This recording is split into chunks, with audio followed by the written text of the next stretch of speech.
ناظرین، گزشتہ ایک ساتھ میں قرآن سے مختلف پہلو سے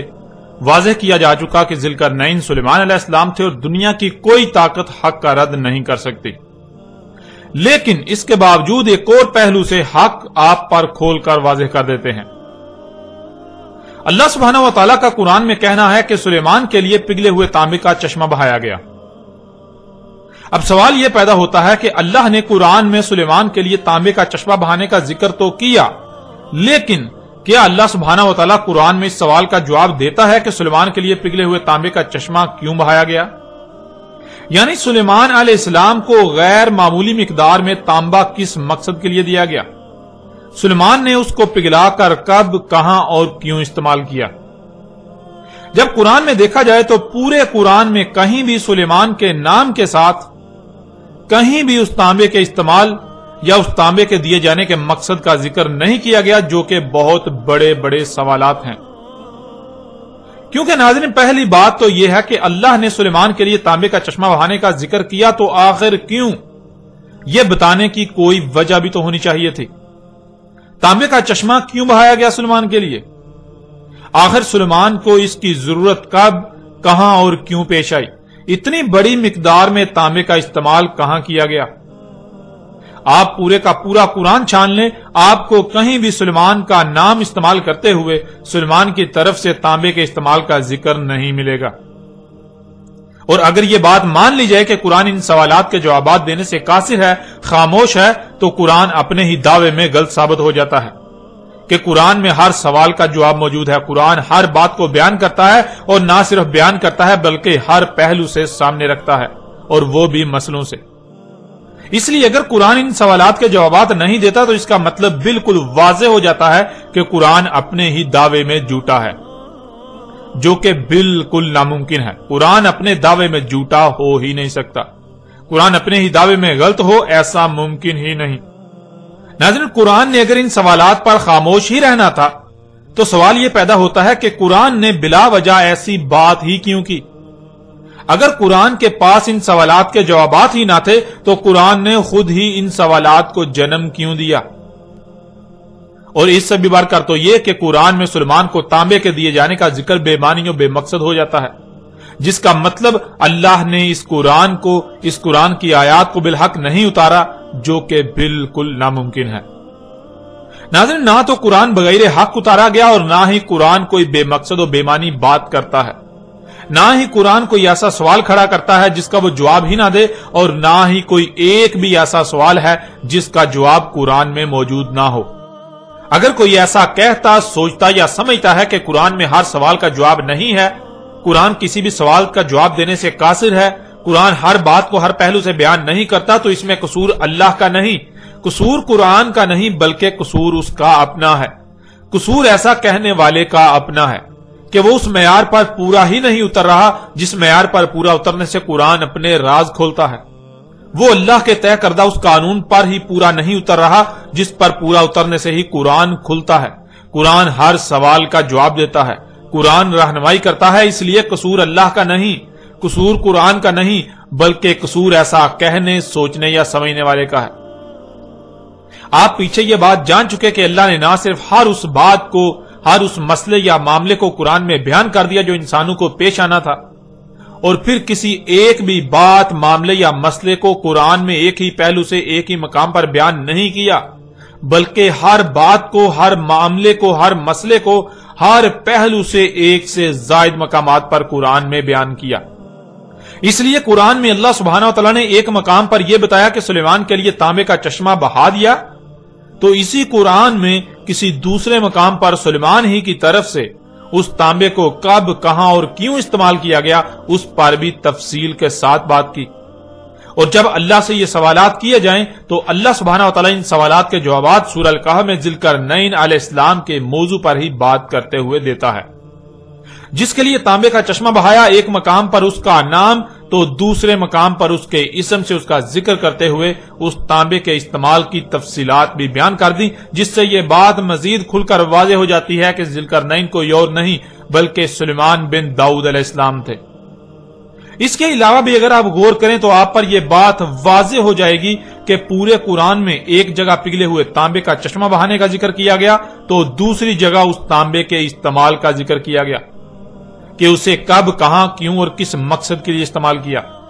جس سے یہ بات بالکل واضح ہو جاتی ہے کہ جب تانبا سلیمان کو دیا گیا تو ظاہر ہے استعمال بھی سلیمان نے ہی کیا، یوں ذوالقرنین کوئی اور نہیں بلکہ اللہ کے نبی سلیمان علیہ السلام تھے۔ ناظرین، آپ پر ہر لحاظ سے کھل کر واضح ہو چکا کہ ذوالقرنین سلیمان علیہ السلام تھے، لیکن اب سوال یہ پیدا ہوتا ہے کہ ذوالقرنین سلیمان علیہ السلام تو اس قرآن کے نزول سے پہلے ہی گزر چکے، تو کیا قرآن میں یہ محض ذوالقرنین سلیمان علیہ السلام کا قصہ بیان کیا گیا جس کا قرآن کے نزول سے لے کر آج سات کے قیام تک کے لوگوں کے ساتھ کوئی تعلق نہیں؟ کیونکہ اگر یہ بات مان لی جائے کہ اس قرآن کے نزول سے لے کر آج سات کے قیام تک کے لوگوں کے ساتھ اس واقعے کا کوئی تعلق نہیں، یہ محض گزرے ہوں کا قصہ سنایا جا رہا ہے، تو اس کا مطلب قرآن میں اساطیر الاولین ہے، یعنی یہ محض پہلو کی سطریں ہیں، قصے کہانیاں ہیں، اس سے بڑھ کر کچھ نہیں۔ اور پھر سوال یہ پیدا ہوتا ہے کہ کیا یہی حق ہے یا پھر حق اس کے بالکل برعکس کچھ اور ہے؟ اس قرآن میں قرآن کے نزول سے پہلے جو گزر چکے ان کا قرآن میں ذکر کیا جانا انتہائی اہمیت کا حامل ہے۔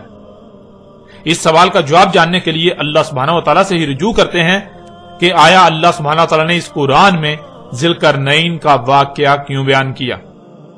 آخر قرآن میں اس واقعے کا ذکر کرنے کا مقصد کیا تھا؟ آخر قرآن میں ان لوگوں کا ذکر کیوں کیا گیا، ان کے واقعات کیوں بیان کیے گئے جو اس قرآن کے نزول سے پہلے ہی گزر چکے تھے؟ تو ناظرین، اس سوال کا جواب اللہ سبحانہ و تعالیٰ قرآن میں یوں دیتا ہے۔ سورہ زمر کی آیت نمبر 23 میں اللہ سبحانہ و تعالیٰ کا کہنا ہے، اللہ نزل احسن الحدیث، اللہ نے اتاری احسن الحدیث، یعنی اللہ نے جو اتارا ہے وہ نزول سے لے کر اسات کے قیام تک کی ایسی بہترین تاریخ ہے جس سے بہتر کوئی تاریخ ہو ہی نہیں سکتی۔ حدیث کہتے ہیں تاریخ کو، اور حدیث کی سے کے نیچے زیر کا استعمال اسے مستقبل کا صیغہ بنا دیتا ہے، جس سے الحدیثی کے معنی بنتے ہیں یہ قرآن اپنے نزول سے لے کر اسات کے قیام تک کی تاریخ ہے، یعنی اس قرآن میں جو کچھ بھی بیان کیا گیا وہ قرآن کے نزول سے لے کر اسات کے قیام تک جو کچھ بھی ہونا تھا وہ سب کا سب بیان کیا گیا۔ لیکن ناظرین، جب قرآن میں دیکھا جائے تو اس قرآن میں مستقبل کی بجائے زیادہ تر بات ماضی کی گئی، یعنی وہ جو اس قرآن کے نزول سے پہلے گزر چکے ان کا ذکر کیا گیا، جس سے یہ بات غلط ثابت ہو جاتی ہے کہ قرآن احسن الحدیث ہی ہے،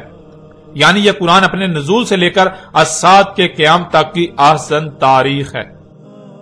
لیکن ناظرین، جب قرآن میں دیکھا جائے تو اس قرآن میں مستقبل کی بجائے زیادہ تر بات ماضی کی گئی، یعنی وہ جو اس قرآن کے نزول سے پہلے ہی گزر چکے ان کا ذکر کیا گیا، ان کے واقعات سنائے گئے، ان کے واقعات قرآن میں درج ہیں، جس سے یہ بات غلط ثابت ہو جاتی ہے کہ قرآن احسن الحدیث ہی ہے، یعنی یہ قرآن اپنے نزول سے لے کر اسات کے قیام تک کی احسن تاریخ ہے، ایسی بہترین تاریخ جس سے بہتر کوئی تاریخ ہو ہی نہیں سکتی۔ قرآن کا یہ دعویٰ اس لیے غلط ثابت ہو جاتا ہے کیونکہ قرآن خود کو نزول سے لے کر اسات کے قیام تک کی تاریخ بتا رہا ہے، لیکن جب قرآن میں دیکھا جائے تو اس میں تاریخ تو اس کے نزول سے پہلے گزر جانے والوں کی بیان کی گئی، جیسے کہ قوم نوح، قوم عاد، قوم سمود، قوم لوط، قوم شعیب اور آل فرعون وغیرہ کا ذکر، امت بنی اسرائیل وغیرہ کا ذکر اور ان رسولوں کا ذکر جو ماضی کا قصہ بن چکے۔ یعنی جب قرآن میں دیکھا جائے تو قرآن میں گزشتہ لوگوں کی تاریخ ملتی ہے جو ماضی کا قصہ بن چکے، لیکن اس کے بالکل برعکس قرآن کا یہ دعویٰ ہے کہ یہ قرآن کے نزول سے لے کر اسات کے قیام تک کی تاریخ ہے۔ اب ناظرین، جب قرآن خود یہ دعویٰ کر رہا ہے کہ قرآن اپنے نزول سے لے کر اسات کے قیام تک کی تاریخ ہے تو پھر قرآن غلط ہو ہی نہیں سکتا، بلکہ غلط تو وہ ہے جو ایسا سمجھ رہا ہے کہ قرآن میں مستقبل کی بجائے ماضی کی تاریخ بیان کی گئی، کیونکہ قرآن یہ بھی واضح کر دیتا ہے کہ اس قرآن میں اساطیر الاولین نہیں بلکہ مسئلیں بیان کی گئیں۔ اس قرآن میں جو کچھ بھی بیان کیا گیا، اس قرآن میں نزول سے لے کر اسات کے قیام تک کی جو تاریخ بیان کی گئی وہ مسئلوں سے بیان کی گئی، وہ جو سلف ہو چکے ان کا ذکر نہیں کیا گیا، بلکہ ذکر تو قرآن کے نزول سے لے کر الساعت کے قیام تک جو کچھ بھی ہونا تھا اس کا کیا گیا، لیکن مسئلوں سے، جس کا ذکر اللہ سبحانہ و تعالی نے قرآن میں مختلف مقامات پر بھی کر دیا، جیسا کہ آپ ان آیات میں دیکھ سکتے ہیں۔ اس وقت سکرین پر آپ کو سورہ زخرف کی آیت نمبر 56 نظر آ رہی ہے، جس میں اللہ سبحانہ و تعالی کا کہنا ہے فَجَعَلْنَاهُمْ سَلَفًا وَمَثَلًا لِلْآخِرِينَ، پس کر دیا ہم نے انہیں سلفا، یعنی ایک ایک کو گزرے ہوئے کر دیا، جو دنیا میں آئے تھے اب گزرے ہوئے ہو چکے، اور جنہیں ایک ایک کو گزرے ہوئے کر دیا انہیں مثل کر دیا آخرین یعنی بعد والوں کے لیے۔ ناظرین، یہاں سوال یہ پیدا ہوتا ہے کہ کن کو سلفا کر دیا، یعنی جو بھی دنیا میں آئے ان میں سے ایک ایک کو گزرا ہوا کر دیا، وہ کون ہیں، کن کو کر دیا؟ اس آیت کے آخر میں لفظ آخرین آیا ہے جو کہ اولین کی ضد ہے، جس سے یہ بات بالکل واضح ہو جاتی ہے کہ اولین کو سلفا کر دیا گیا۔ اس کے علاوہ بھی اگر آپ سورہ زخرف کی اس آیت سے پچھلی آیات کو دیکھیں تو آپ پر واضح ہو جائے گا کہ پیچھے اولین کا ہی ذکر کیا جا رہا ہے، یعنی اس قرآن کے نزول سے پہلے جو لوگ گزر چکے وہ نہ صرف گزر چکے بلکہ اللہ نے ان کو مثل کر دیا، کن کے لیے؟ اس قرآن کے نزول سے لے کر الساعت کے قیام تک آنے والوں کے لیے۔ اس آیت میں اللہ سبحانہ و تعالی نے یہ بات بالکل کھول کر اور دو ٹوک الفاظ میں واضح کر دی کہ اس قرآن کے نزول سے پہلے جو بھی دنیا میں آیا، خواہ وہ کوئی رسول تھا، امت تھی یا قوم، ایک ایک کو گزرے ہوئے کر دیا۔ اس قرآن کے نزول سے پہلے جو بھی دنیا میں آئے، جو اولین تھے ان کو گزرے ہوئے کر دیا، اور نہ صرف گزرے ہوئے کر دیا بلکہ انہیں مثل کر دیا آخرین یعنی بعد والوں کے لیے، اس قرآن کے نزول سے لے کر الساعت کے قیام تک آنے والوں کے لیے۔ ناظرین، یہ وہ وجہ ہے جس وجہ سے اللہ سبحانہ و تعالی نے قرآن میں کئی مقامات پر یہ بات بار بار واضح کی اور ہر پہلو سے واضح کی کہ اس قرآن میں ہر شے کو مسئلوں سے بیان کر دیا گیا۔ اس قرآن میں مسئلیں بیان کی گئیں، نہ کہ اساطیر الاولین، جیسا کہ آپ سکرین پر نظر آنے والی آیات میں دیکھ سکتے ہیں۔ سورہ الاسراء کی آیت نمبر 99 میں اللہ سبحانہ وتعالی کا کہنا ہے وَلَقَدْ صَرَفْنَا لِلنَّاسِ فِي هَذَا الْقُرْآنِ مِنْ كُلِّ مَثَلٍ فَأَبَىٰ أَكْثَرُ النَّاسِ إِلَّا كُفُورًا، اور تحقیق کے یعنی تم اپنی طرف سے پوری تحقیق کر لو، اپنے گوڑے دوڑا لو، جو کہا جا رہا ہے وہی تمہارے سامنے آئے گا، وہی حق ہے۔ ہم نے ہر پہلو سے ہر لحاظ سے پھیر پھیر کر سامنے لے آئے، بیان کر دیا انسانوں کے لیے اس قرآن میں تمام کی تمام مسئلوں سے۔ پس انکار کر دیا انسانوں کی اکثریت نے، مگر اس لیے کہ جو کچھ بھی انہیں عطا کیا گیا وہ اس مقصد کے لیے استعمال ہی نہیں کرنا چاہتے جس مقصد کے لیے انہیں عطا کیا گیا، وہ اپنی خواہشات کی اتباع کرنا چاہتے ہیں۔ اس لیے انسانوں کی اکثریت نے اس بات کا انکار کر دیا کہ اللہ نے اس قرآن میں ہر شے کو مسئلوں سے بیان کر دیا۔ اس قرآن کے نزول سے لے کر الساعت کے قیام تک جو کچھ بھی ہونا تھا وہ سب کا سب ہر پہلو سے بیان کر دیا مسئلوں سے۔ اس بات کا انسانوں کی اکثریت نے انکار کر دیا۔ پھر آگے سورہ الکہف کی آیت نمبر 54 میں اللہ سبحانہ وتعالی کا کہنا ہے وَلَقَدْ صَرَفْنَا فِي هَذَا الْقُرْآنِ لِلنَّاسِ مِنْ كُلِّ مَثَلٍ وَكَانَ الْإِنسَانُ أَكْثَرَ شَيْءٍ جَدَلًا، اور تحقیق کے یعنی تم اپنی طرف سے پوری تحقیق کر لو، تم اپنے گھوڑے دوڑا لو، جو کہا جا رہا ہے وہی تمہارے سامنے آئے گا اور وہی حق ہے۔ ہم نے ہر پہلو سے ہر لحاظ سے پھیر پھیر کر سامنے لے آئے، بیان کر دیا انسانوں کے لیے اس قرآن میں تمام کی تمام مسئلوں سے، یعنی اس قرآن میں ماضی میں پیش آنے والے واقعات میں سے صرف ان کا ذکر کیا جو ہو بہو اس قرآن کے نزول سے لے کر الساعت کے قیام تک پیش آئیں گے۔ انسانوں کے ہر سوال کا جواب ہر پہلو سے ہر لحاظ سے پھیر پھیر کر اس قرآن میں بیان کر دیا۔ قرآن کے نزول سے لے کر الساعت کے قیام تک انسانوں کو جب جب جو جیسے جیسے رہنمائی درکار تھی سب کا سب اس قرآن میں ہر پہلو سے پھیر پھیر کر تمہارے سامنے لے آئے۔ اور تھا انسان اکثریت معاملات میں جھگڑا کرنے والا، سو جھگڑا ہی کیا۔ یعنی قرآن کی بات تسلیم کرنے کی بجائے اپنی خواہشات و اپنے خود ساختہ الہوں کی باتوں کو قرآن پر ترجیح دی۔ جب بھی قرآن نے کسی معاملے میں رہنمائی کی تو اپنی بےہودہ دلیلوں کو قرآن پر پیش کیا اور قرآن کے مد مقابل اور اشیاء کو لا کھڑا کیا، وہ بات تسلیم نہ کی جو قرآن نے کی۔ ناظرین، ان آیات میں اللہ سبحانہ تعالیٰ نے یہ بات واضح کر دی کہ قرآن کے نزول سے لے کر اجساد کے قیام تک انسانوں کو جو معاملات بھی پیش آنے تھے، ان کے ہر سوال کا جواب اسی قرآن میں بیان کر دیا۔ نہ صرف بیان کر دیا بلکہ پھیر پھیر کر ہر پہلو سے مسئلوں کے ساتھ بیان کر دیا۔ یعنی اس قرآن کے نزول سے لے کر اجساد کے قیام تک جو کچھ بھی ہونا تھا یا ہونا ہے، اس سب کی تاریخ پہلے ہی لکھ دی اور مسئلوں سے لکھی گئی۔ مطلب یہ کہ آپ اس قرآن میں دیکھتے ہیں بار بار جگہ جگہ وہ لوگ جو گزر چکے ان کا ذکر آتا ہے، بہت سے واقعات کا ذکر آتا ہے جو ماضی میں ہو چکے، جس سے بظاہر ایسا لگتا ہے کہ قرآن گزرے ہوں کی کہانیاں سنا رہا ہے۔ قرآن ان لوگوں کے قصے سنا رہا ہے جو اس قرآن کے نزول سے پہلے ہی دنیا سے جا چکے، گزر چکے، لیکن وہ قصے کہانیاں نہیں ہیں، وہ اساطیر الاولین نہیں ہیں، بلکہ وہ سب کی سب مسئلے ہیں۔ ماضی میں جو کچھ بھی ہوا اس میں سے وہ اور ایسے بیان کیا جو آگے مستقبل میں ہونے والے واقعات کا احاطہ کرے۔ یعنی اس قرآن کے نزول سے لے کر اجساد کے قیام تک کی تاریخ اس طرح مسئلوں سے لکھی گئی جس سے نہ صرف ماضی کی تاریخ بھی آ جاتی ہے اور مستقبل میں کیا کچھ ہونا ہے اس کی تاریخ بھی بن جاتی ہے۔ جہاں امت بنی اسرائیل کا ذکر کیا جا رہا ہے تو اگر اس سے مراد یہ لے لیا جائے کہ یہاں بنی اسرائیل کا ذکر کیا جا رہا ہے تو پھر جان لیں بنی اسرائیل تو گزر چکے، ماضی کا قصہ بن چکے۔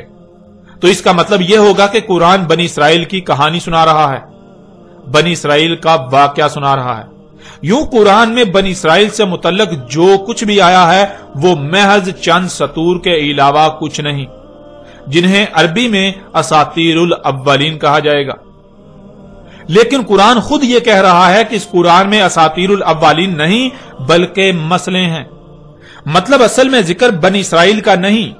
بلکہ موجودہ امت کا کیا جا رہا ہے، لیکن مسئلوں سے۔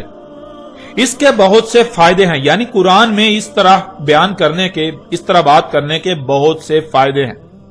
ایک تو یہ کہ اس طرح نہ صرف اصل مقصد مستقبل کی تاریخ بن گئی، دوسرا بنی اسرائیل یعنی ماضی کی تاریخ بھی لکھی گئی۔ تیسرا یہ کہ قرآن جو بار بار غور و فکر کا کہتا ہے، جو غور و فکر نہیں کریں گے وہ اسی کے ذریعے گمراہی کا شکار ہوں گے، وہ یہی سمجھیں گے کہ یہ بنی اسرائیل کی کہانی سنائی جا رہی ہے، یہ اساطیر الاولین ہیں، یہ جو اولین ہیں ان کی محض سطریں ہیں،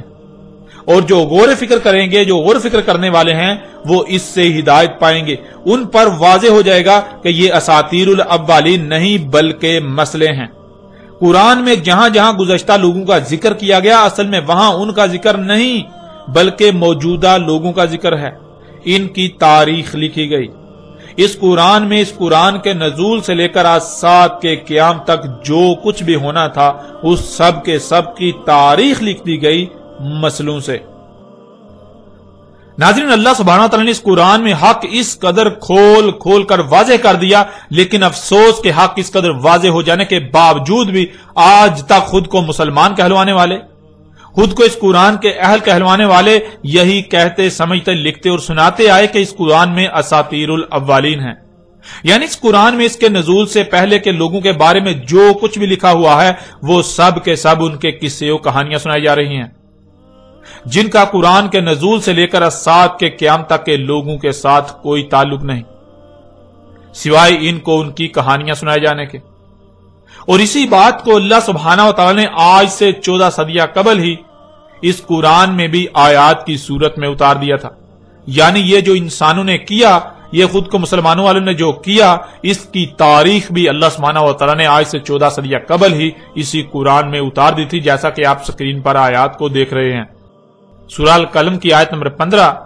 اور المطففین کی آیت نمبر 13 میں اللہ سبحانہ تعالیٰ کا کہنا ہے، اذا تتلی علیہ آیاتنا قال اساطیر الاولین، جب تلاوت کی جاتی ہیں اس پر ہماری آیات، یعنی جب انسان پر اللہ کے بھیجے ہوئے اللہ کے رسول کی طرف سے اللہ کی آیات تلاوت کی جاتی ہیں،